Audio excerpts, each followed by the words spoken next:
Y me parece una responsabilidad tremenda delante de Dios.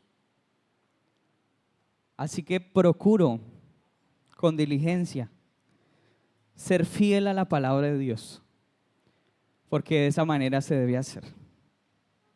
Cierre sus ojos si así lo quiere y ore conmigo. Padre, gracias por este tiempo, por este día maravilloso que nos has permitido tener. Gracias por este tiempo de alabanza y de adoración, donde hemos exaltado el nombre de Jesús. Hemos exaltado el nombre del Rey de Reyes y Señor de Señores. Tú eres el centro de esta reunión. Hoy nos reunimos en el nombre de Jesucristo. Y te pedimos, Espíritu Santo, que tú hables hoy. Habla hoy, Señor. Habla a nuestro corazón, alumbra nuestro entendimiento y enséñanos lo que no hemos entendido. Porque es necesario que entendamos cuál es tu buena, perfecta y agradable voluntad.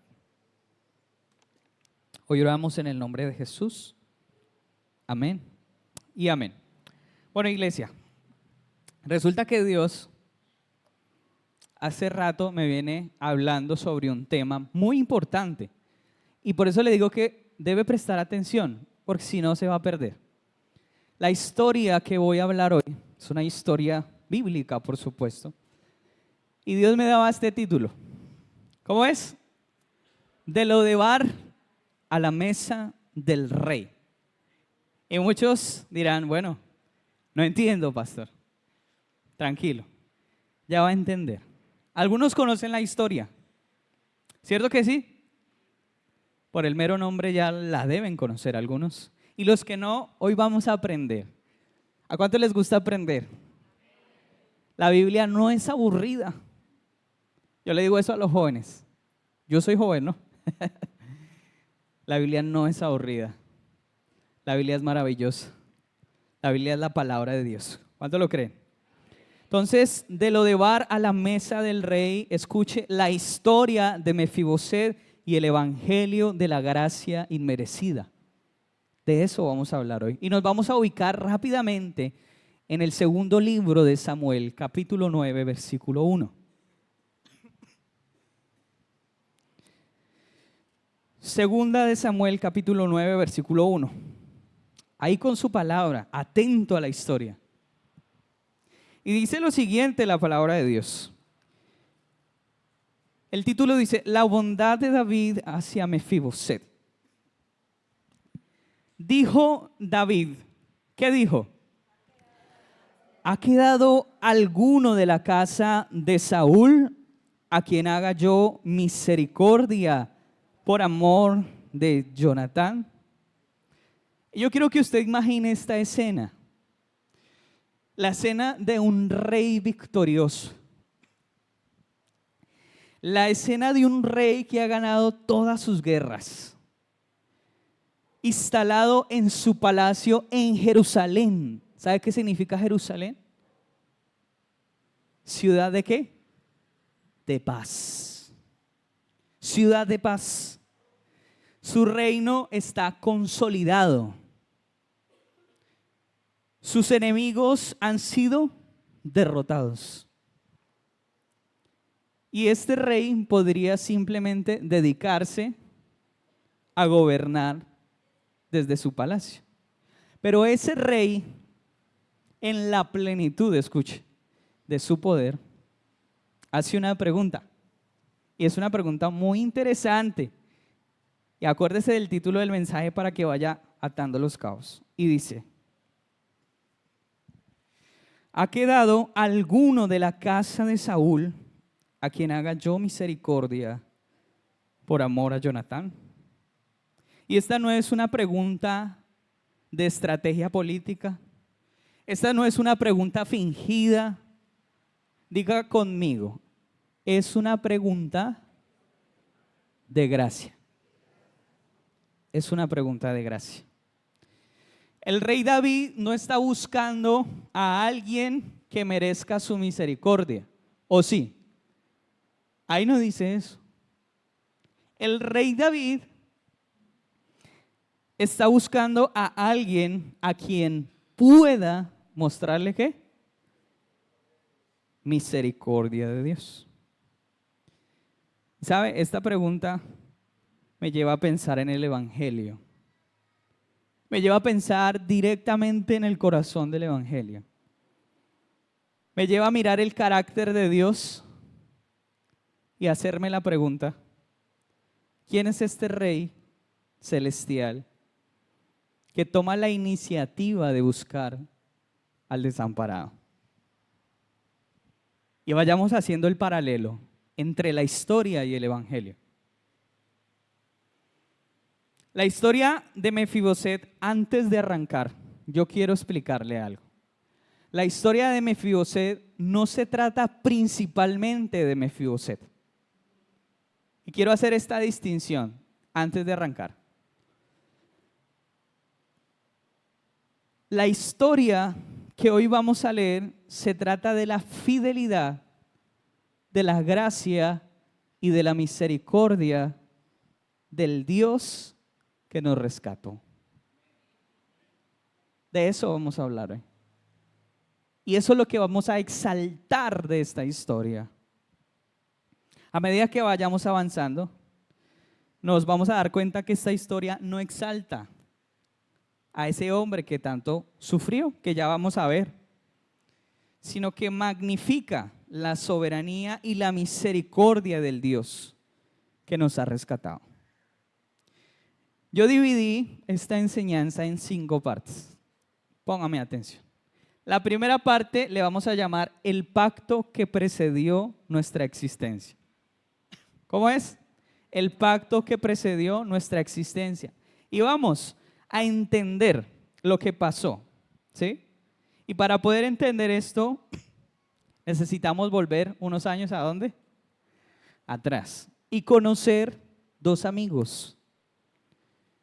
La amistad de 2 hombres que terminó definiendo el destino de una de las familias de esos 2 hombres, de los cuales vamos a hablar. Jonatán, hijo del rey Saúl, primer rey de Israel. Según todas las reglas del juego político, por decirlo así, ¿quién era el sucesor de Saúl? Su primogénito, su hijo Jonatán. Vaya teniendo la historia ahí para el que no la conoce. Pero resulta que Dios había escogido a David, un pastor de Belén. David, hijo de Isaí, de la tribu de Judá. Dios había escogido a David. Tenga eso ahí en la mente. Y Jonatán, en lugar de ver a David como un ¿qué? Como un rival, ¿sabe cómo lo vio? Lo vio como un hermano. Así lo vio Jonatán. Lo vio como un hermano. Primera de Samuel, capítulo 18, versículo 1.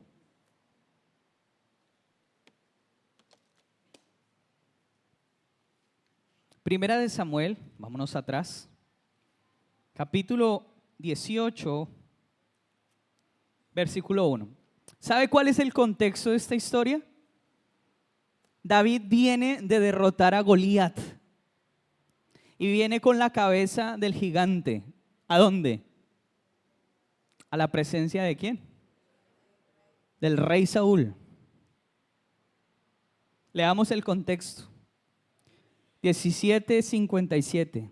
Y cuando David volvía de matar al filisteo, Abner lo tomó y lo llevó delante de Saúl. Él era el rey. Teniendo David la cabeza de quién? Del filisteo en su mano. Y le dijo Saúl: muchacho, ¿de quién eres hijo? Y David le respondió: yo soy hijo de tu siervo Isaí de Belén. Ahora, pasemos al versículo 1 del capítulo 18. el pacto de Jonatán y David. Dice, aconteció que cuando él hubo acabado de hablar ¿con quién? Con Saúl el rey. ¿Qué pasó? El alma de Jonatán quedó ligada con la de David. ¿Y qué dice la Biblia?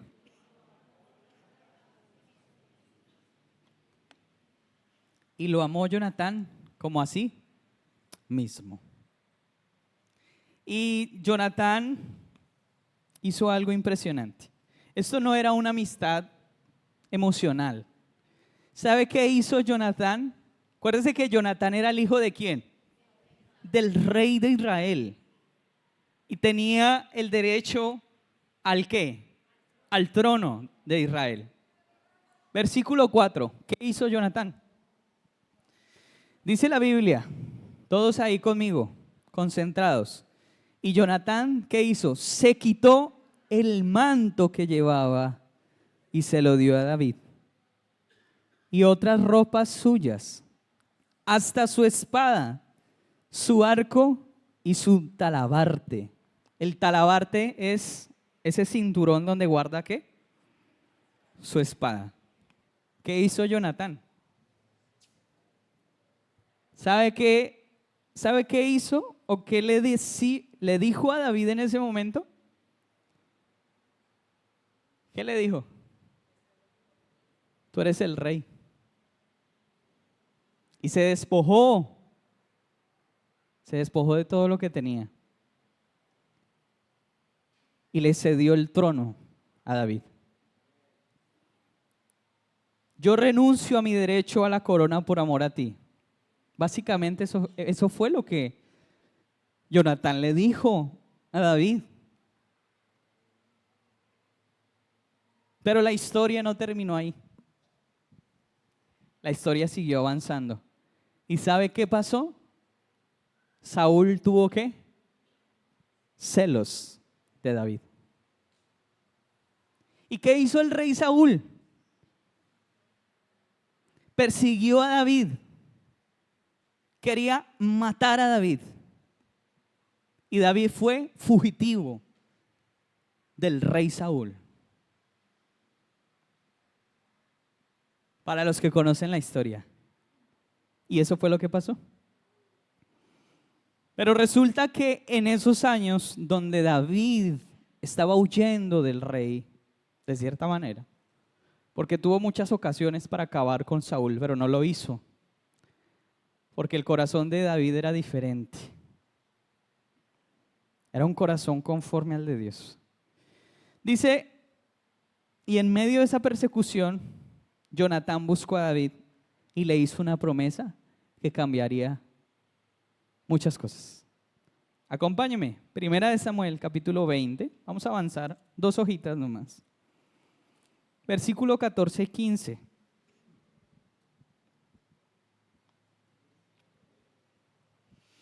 Dice así, ¿todos estamos ahí? Listo, bien, concentrados. Y si yo viviere, harás, ¿quién está hablando? Jonatán, muy bien. Y si yo viviere, harás conmigo misericordia de Jehová, para que no muera. Y no apartarás tu misericordia de mi casa para siempre. Cuando Jehová haya cortado uno por uno los enemigos de David de la tierra, no dejes que el nombre de Jonatán sea quitado de la casa de David. Tremenda promesa. ¿Qué le está diciendo Jonatán a David? Él está diciendo, David, cuando mi padre, el rey, ya no esté, y cuando yo tampoco esté, ¿qué le pide? Que haga misericordia de Jehová. ¿Para quién? Para su familia. Para su familia. Y ese pacto lo vuelve a confirmar en el capítulo 23, verso 18.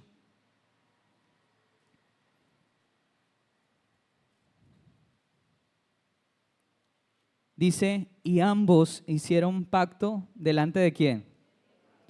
De Jehová. Y David se quedó en Ores y Jonatán volvió a su casa. Vamos a ilustrar esta historia. Imagínese un padre de familia. Imagínese un padre de familia.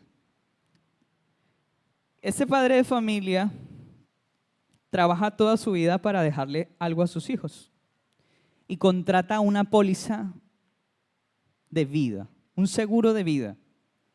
Y sus hijos en ese momento no entienden qué es eso, ¿verdad? Pero con el paso de los años, cuando ese padre fallece, llegan a tocar a la puerta de la casa de esos niños que ahora ya son más grandes. Y le preguntan, vienen a la casa con un cheque en la mano y los hijos preguntan, ¿por qué nos dan esto? Y la respuesta, fíjese y esté atento, afine su oído, porque su padre firmó un contrato hace años. Ustedes no lo pidieron, ustedes no lo ganaron, pero su padre lo dejó firmado. Yo sé que ustedes ya van asociando estas palabras. Eso es exactamente lo que Jonatán hizo por su hijo Mefiboset. Antes de que Mefiboset pudiera hacer cualquier cosa, porque este pacto es antes de que él naciera, su padre ya había dejado firmado un pacto que lo ¿qué? Que lo cubría. Eso había hecho Jonatán. Y acá hay un paralelo con el Evangelio. Hay un paralelo preciso. Cuando uno lee Efesios, no lo vamos a leer, pero para los que están anotando, capítulo 1, versículo 4 y 5, nos muestra que la salvación no comenzó cuando buscamos a Dios, porque nadie puede buscar a Dios. Y ya lo vamos a ver. Sino, escuche esto, en el propósito eterno de Dios, revelado en Cristo Jesús, antes de la ¿qué?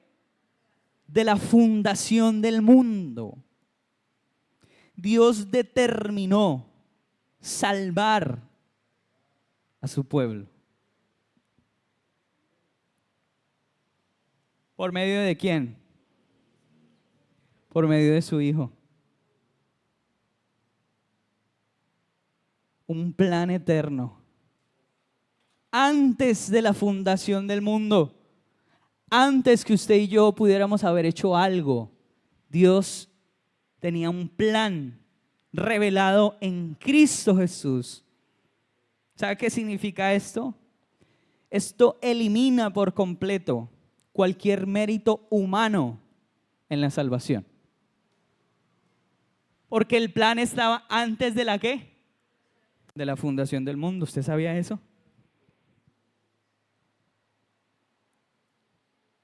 ¿Quién ha hecho algo para merecer la misericordia de Dios? Tremendo. Si hoy somos salvos, no es porque Dios encontró algo digno en nosotros, sino porque le agradó mostrar su misericordia por medio de Cristo. La iniciativa, ¿de quién es? La iniciativa es del Rey. Denle ese aplauso a Dios, si se lo va a dar, déselo fuerte. Segunda de Timoteo, capítulo 9, capítulo 1, versículo 9.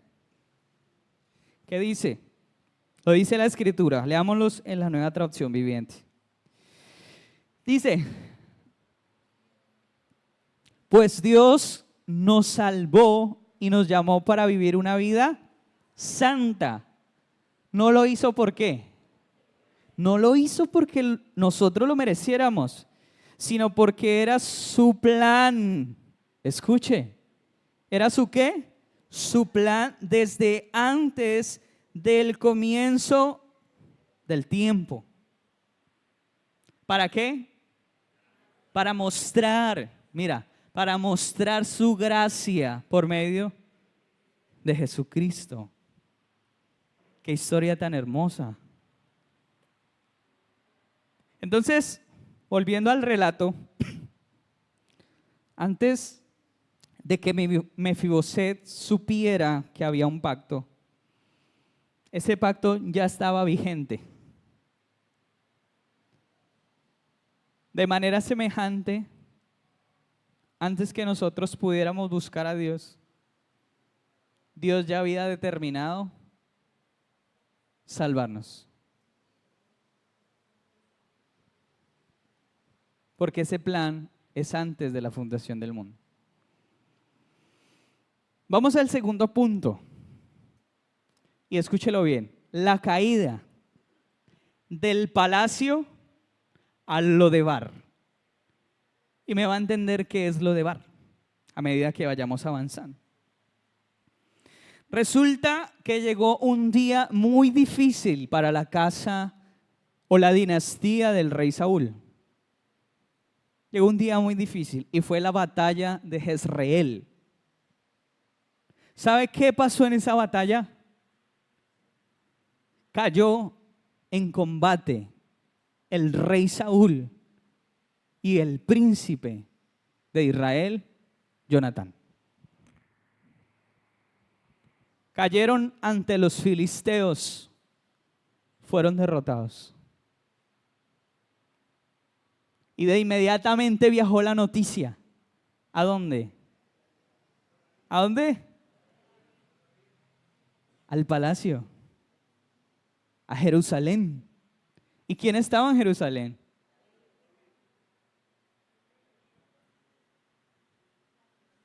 El hijo de Jonatán, Mefiboset. Y me va a acompañar. Segunda de Samuel, capítulo 4. Vamos a ver qué dice la Biblia.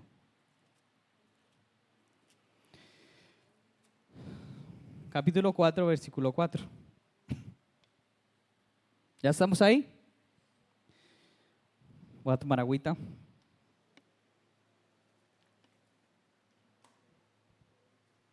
Versículo 4. Dice así. Y Jonatán, hijo de Saúl, tenía un hijo. ¿Cómo estaba él? Lisiado de los pies. Tenía 5 años de edad cuando llegó de Jezreel la noticia de la muerte de ¿quién? De Saúl y de ¿quién? Imagínense eso. Imagínense recibir esa noticia. ¿Cómo queda el palacio? Totalmente abrumado. ¿Qué entra? El pánico. Y aparece un personaje. ¿Qué pasó? Y su nodriza le tomó. ¿A quién tomó? Al niño. ¿Y qué hizo? Huyó. Y mientras huía, iba huyendo ¿cómo? Apresuradamente. Se le cayó. ¿Quién se le cayó? ¿Y cómo quedó? Quedó lisiado. ¿Cómo se llamaba ese niño? Su nombre era Mefiboset. ¿Hijo de quién? De Jonatán, príncipe de Israel, quien había sido abatido. ¿En dónde? En la batalla de Jezreel. ¿Cuántos años tenía ese niño? 5 años. 5 años tenía ese niño. Y lo dejaron caer. Hay algo que debemos saber sobre este niño y sobre su nombre, Mefiboset. En hebreo tiene una etimología. ¿Y sabe cuál es? vergüenza. El nombre de este niño cargaba la vergüenza de ¿quién? De su abuelo Saúl. ¿Qué pasó con Saúl? ¿Qué hizo Saúl? Hizo lo que no era agradable delante de Dios. Y Samuel le dijo, mejor es la obediencia que los sacrificios. Hizo lo malo delante de Dios el rey Saúl. ¿Y qué pasó con ese rey? ¿Fue qué? Fue desechado. Y por eso Dios después ungió a David como rey. Entonces, esto cargaba a este niño, la vergüenza de su familia, y la llevaba en su nombre.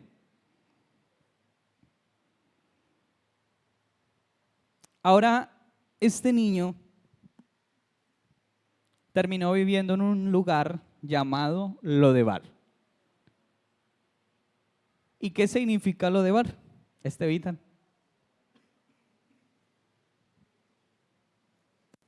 Bueno, Estevitan me ayudó con algo. Lodebar es una antigua ciudad mencionada en el Antiguo Testamento.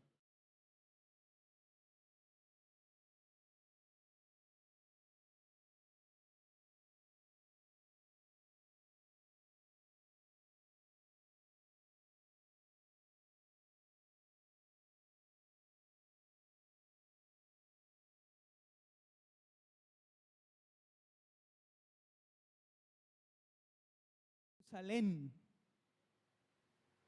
¿Qué significaba Jerusalén? El palacio, la ciudad de qué? De paz. Pero cuando cayó y pasó lo que pasó, bueno, ahí tenemos una imagen que nos ayuda mucho. ¿Cómo estaba? Lejos. ¿Cómo estábamos nosotros? ¿Cómo estábamos? Lejos. ¿No le recuerda a usted esta historia, otra historia?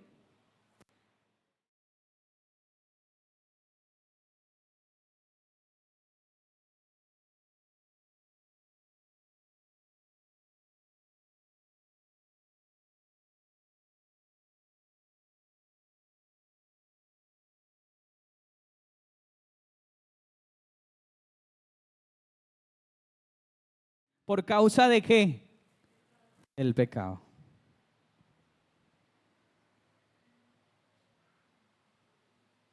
Mefiboset quedó lejos de Jerusalén, lejos del palacio, lejos de cualquier esperanza.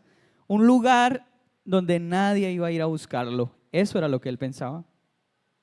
Un lugar de olvido.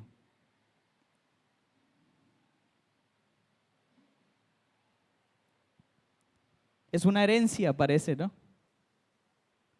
Es una herencia que la Biblia nos lo va a enseñar de la siguiente manera. Romanos capítulo 5, versículo 12. Y vamos a hacer el paralelo con el Evangelio. Romanos 5:12 dice lo siguiente, escuche. Por tanto, como el pecado entró en el mundo, ¿por quién? Por un hombre. Y por el pecado, ¿la qué? La muerte. Siguiente.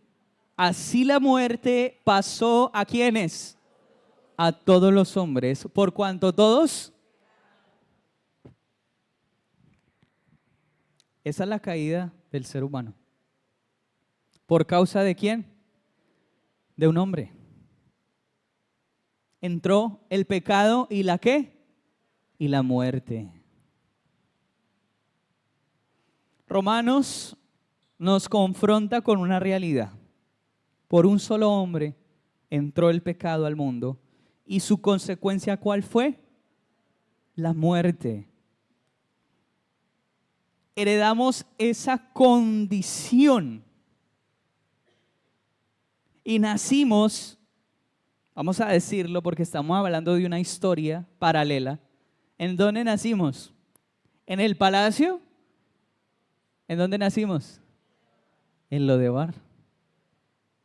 Separados de Dios. Separados de Dios. Así nacen los seres humanos, por causa del pecado. Y heredamos esa condición.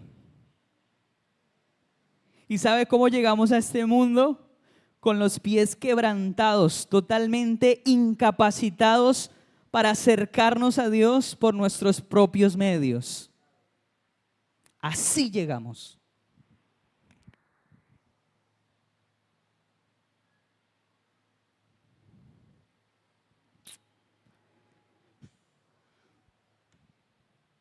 Así llegamos.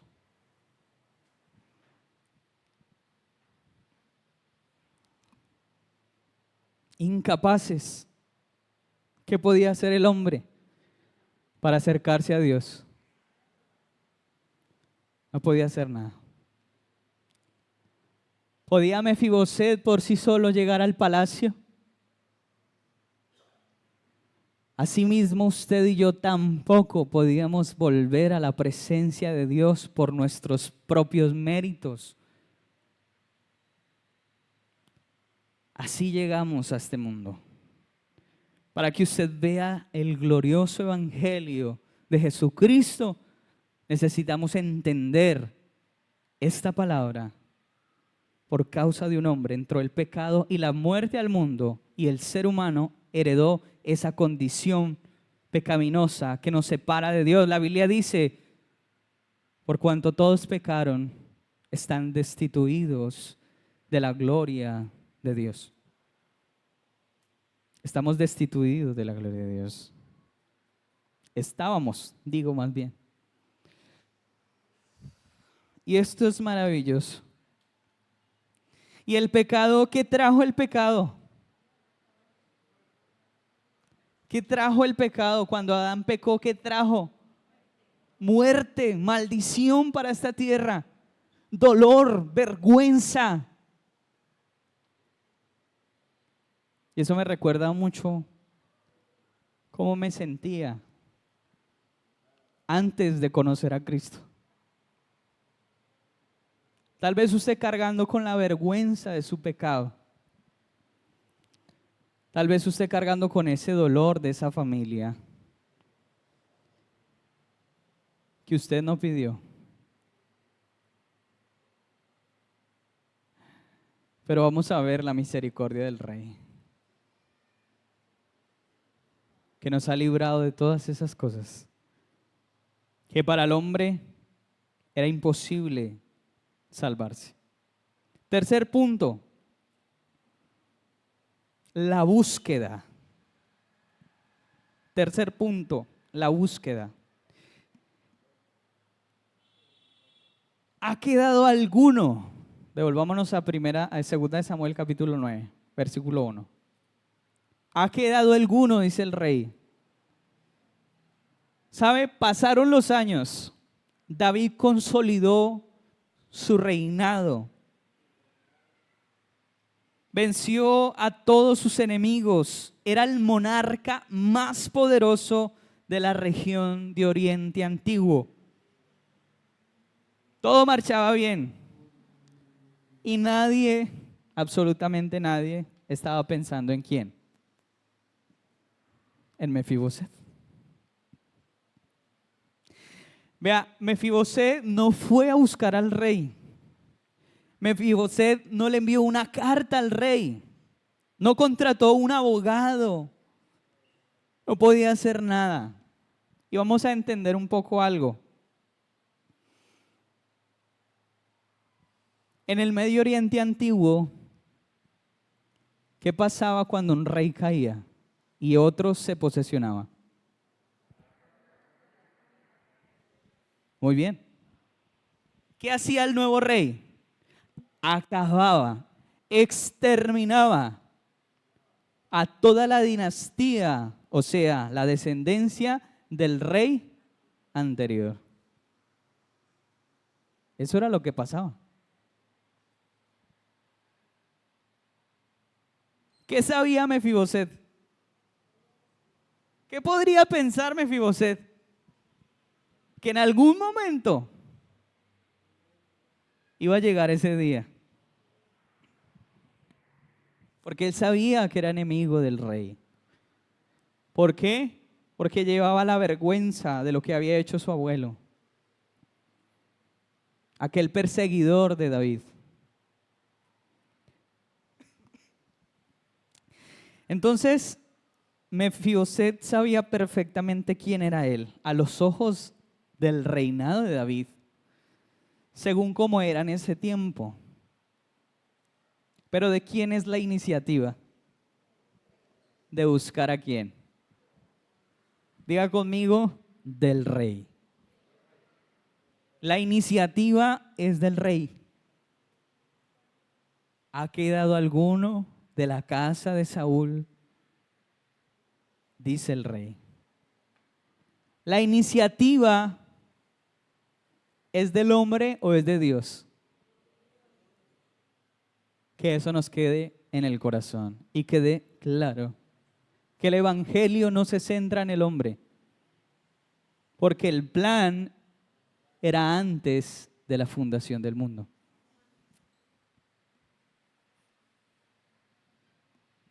Él ya tenía trazado ese plan. La búsqueda no fue motivada por los méritos de Mefiboset. Fue movida en la historia, ¿por qué? A ver si me están prestando atención. ¿Por qué? Por Jonatán, el padre de Mefiboset, por el pacto que había hecho con David. ¿Cierto? Ahora, regresando a la historia principal en el capítulo 9, vamos a leerlo. Dijo David, ¿ha quedado alguno de la casa de Saúl a quien haga yo misericordia por amor a Jonatán?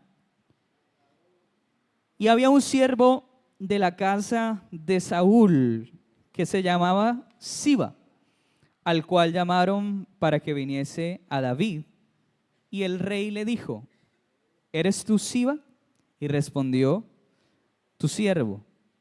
El rey le dijo, ¿no ha quedado nadie de la casa de Saúl a quien haga yo misericordia de Dios?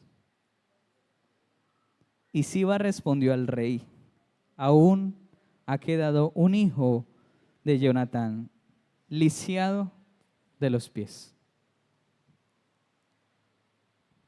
Lisiado de los pies. Y dice el 4, entonces el rey le preguntó, ¿dónde está? Y Siba respondió al rey, he aquí está en la casa de Maquir, hijo de Amiel. ¿En dónde? En Lodebar. Allá estaba Mefiboset. Mefiboset estaba en un lugar de olvido. Estaba separado, lejos del palacio. Y Dios me hacía pensar en la historia que está en Lucas capítulo 15. Lucas capítulo 15.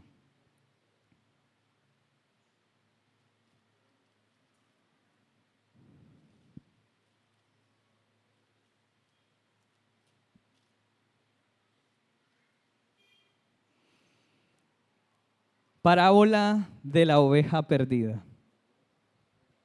Desde el verso número 3. Entonces él, ¿quién?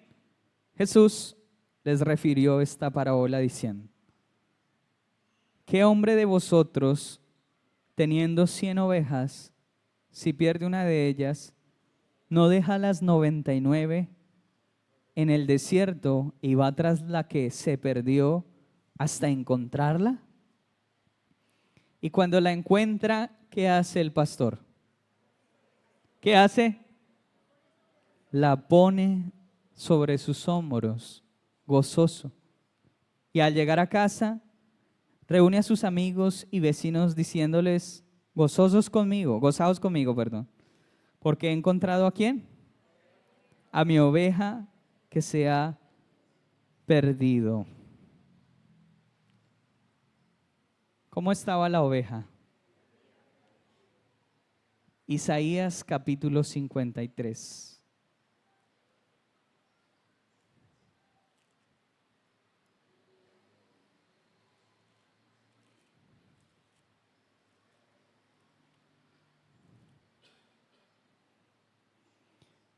Verso 4.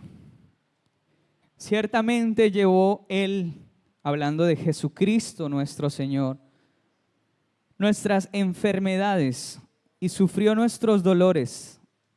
Y nosotros le tuvimos por azotado, por herido de Dios y abatido. Mas él herido fue por nuestras rebeliones, molido por nuestros pecados. El castigo de nuestra paz fue sobre él, y por sus llagas fuimos nosotros curados. Todos nosotros, ¿qué dice ahí? Como que todos nosotros nos descarriamos como ovejas. ¿Y qué hizo nuestro buen pastor? ¿Qué hizo?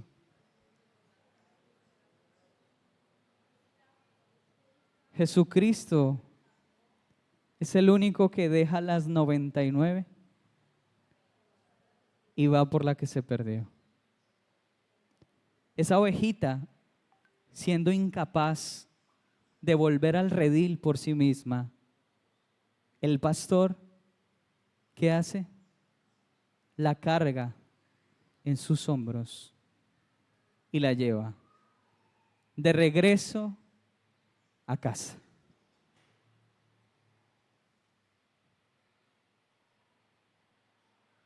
Este es un relato maravilloso. Este es un relato precioso del Evangelio. El pastor no se queda en el redil esperando que la oveja encuentre el camino. Él sale, la busca en el peligro, la encuentra y él es quien carga sobre sus hombros y la trae de vuelta. Mefiboset estaba igual, estaba lisiado, estaba escondido. Él no fue al palacio.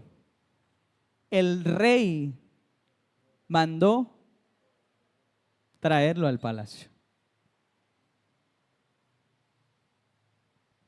La salvación, hermanos, es una obra eternamente del príncipe de los pastores, llamado Jesucristo.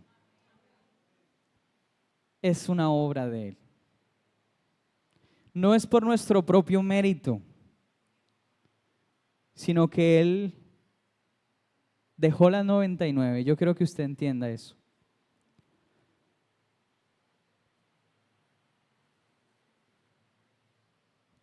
Ahora, vamos a irnos a hacer el paralelo con el Evangelio. Romanos capítulo 3, versículo 11.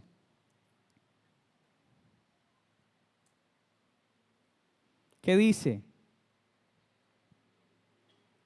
No hay quien entienda, no hay quien busque a Dios. Nosotros éramos los que estaban ¿en dónde? En Lodebar. Somos nosotros los escondidos, los lisiados, los cojos, los que cargamos tal vez un apellido de vergüenza, una vergüenza por causa del pecado.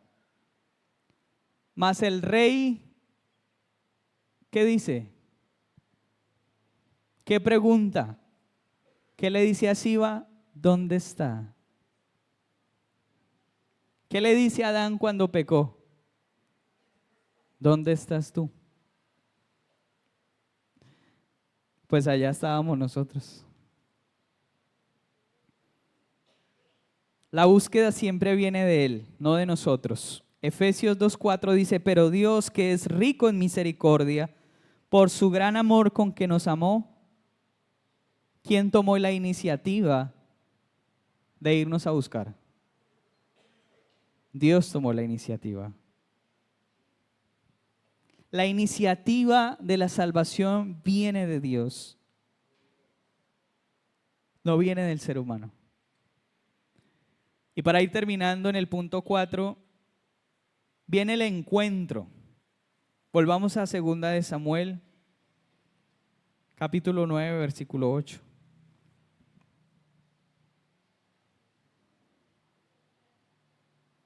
Imagínense esa escena.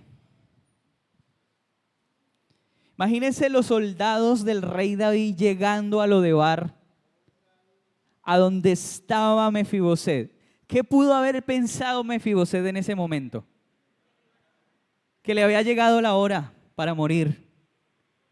Que había llegado el día que tanto temía. Eso pudo haber pensado. Mefiboset, ¿cómo llegó ante la presencia del rey? Cojeando, cargado tal vez por otros. Y cuando estuvo delante de él, hizo lo único que podía hacer. Versículo 8. Y dice, y él inclinándose dijo, ¿quién es tu siervo para que mires a un perro muerto como yo? Un perro muerto. Es la autoevaluación de Mefiboset delante del rey. Y no es que estaba siendo modesto. Él sabía quién era. Él sabía lo que su familia había hecho. Él sabía que debía haber muerto. Mefiboset entiende su qué, su condición. Y esto es importante. Mefiboset entiende su condición. Nosotros necesitamos entender que estábamos muertos, incapacitados, imposibilitados para llegar nuevamente a la presencia de Dios. No podíamos. Con un juicio que dicta la paga del pecado es la muerte. ¿Cómo nos veíamos antes? Muertos. Muertos, incapaces. Pero, versículo 7, ¿qué le dice el rey? Y le dijo David, no tengas temor. No tengas temor. Le dice el rey. Y yo quiero concluir con lo siguiente. ¿Cómo puede un rey, escuche, siendo justo, mostrar misericordia a alguien que no la merece? ¿Cómo puede un rey hacer eso? ¿Mefiboset merecía la misericordia del rey? No la merecía. En la historia de Mefiboset, David pudo extender la gracia por el pacto que había hecho ¿con quién? Con Jonatán. Pero en el Evangelio ocurre algo aún más glorioso. Dios no ignora, escúcheme esto, Dios no ignora el pecado. Dios no lo minimiza.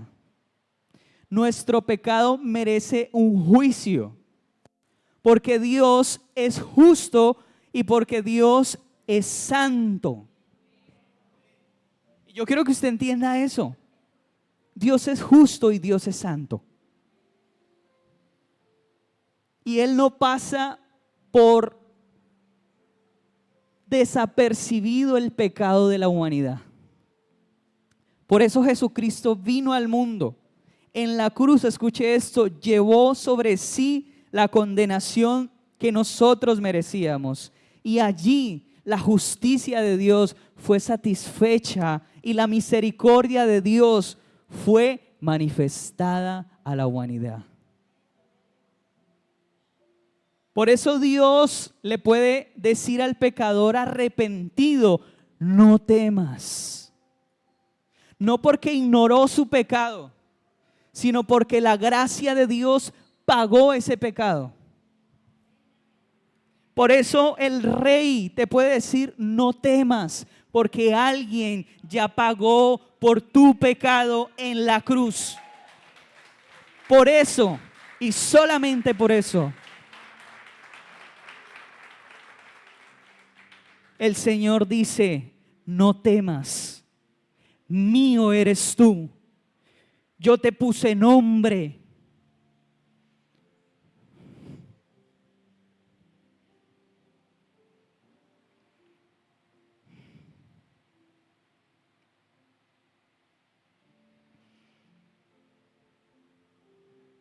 Él ya pagó, iglesia. Cristo ya pagó. Por eso nos puede decir: no temas, porque yo te redimí. Por la sangre de Cristo, usted y yo tenemos redención de pecados.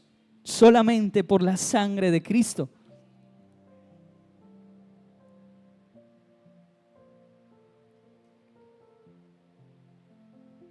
Póngase de pie, iglesia, y vamos a terminar orando.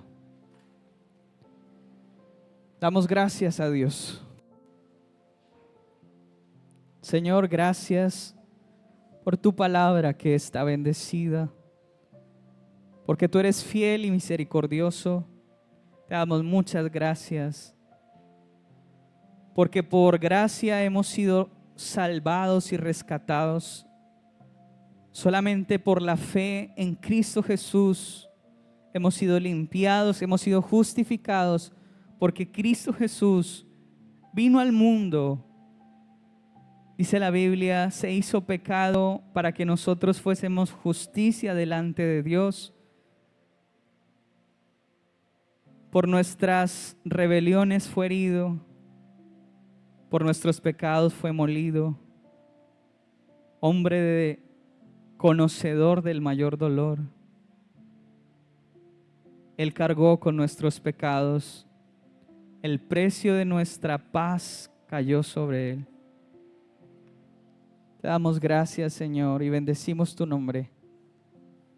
Gracias porque tú sigues trabajando en nosotros y el Evangelio sigue siendo extendido por los confines de la tierra.